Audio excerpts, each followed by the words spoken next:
నిన్న జరిగిన దారుణం అంటే దారుణమైన సంఘటన.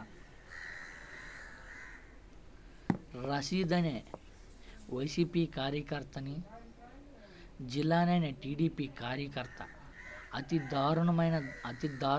దారుణంగా వినుకొండలో నడి రోడ్డు మీద నరికిన సంఘటన యావత్ ఆంధ్రప్రదేశ్నే కదిలించిందనే చెప్పుకోవచ్చు.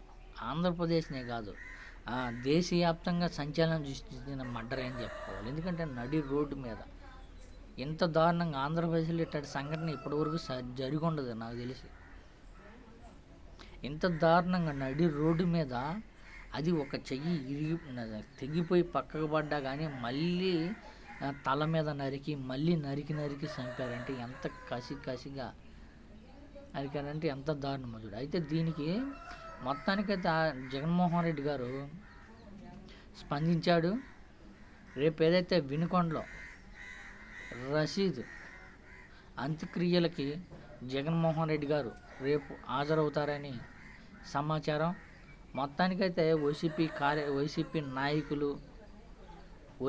నాయకులు అందరూ ప్రెస్ మీట్ పెట్టి వీటన్నిటినీ ఖండించారు. జగన్మోహన్ రెడ్డి గారు కానీ తీవ్ర స్థాయిలో హెచ్చరించారనే చెప్పుకోవచ్చు. ఇలాంటి సంఘటనలలో దారుణం. ఇవి మళ్ళీ మేము హెచ్చరిస్తున్నాము. ఇలాంటి సంఘటనలు ఎంత దారుణమైన సంఘటనలు జరుగుతున్నాయి. చంద్రబాబు నాయుడు గారు ఇప్పటికైనా ఆపండి, ఆపకపోతే ఈ చాలా తీవ్ర స్థాయికి వెళ్ళిపోతాయని హెచ్చరించారు. అయితే జగన్మోహన్ రెడ్డి గారు ఎవరైతే చనిపోయాడో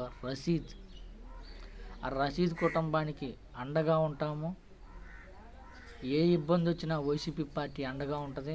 ప్రతి ఒక్క కార్యకర్త భయపడాల్సిన అవసరమే లేదు. కార్యకర్తలను కాపాడుకుంటాం, కార్యకర్తలకు అండగా నిలబడతామని వైఎస్ జగన్మోహన్ రెడ్డి గారు భరోసా ఇచ్చారు. అయితే వైఎస్ జగన్మోహన్ రెడ్డి గారు రేపు వినుకొండకి ఏదైతే చనిపోయిన రషీద్ అంత్యక్రియలకి హాజరవుతారనే సమాచారం.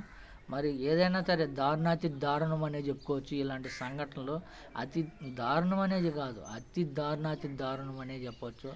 ఇలాంటి టీడీపీ పార్టీ వచ్చిన 40 రోజుల్లోనే అతి దారుణమైన సంఘటన వినుకొండలో జరిగిన సంఘటన. చిన్నారి పాపలకి 5 నెలల పాపల కానించి 8వ తరగతి చదివే పాపల దాకా దారుణమైన సంఘటనలు చూసాము. అదేవిధంగా నిన్న వినుకొండలో జరిగిన సంఘటన రోడ్డు మీదనే అంత కిరాతకంగా చంపాడంటే టీడీపీ పార్టీ ఎంత దిగజారిపోయిందో ఒకసారి ఆలోచించండి.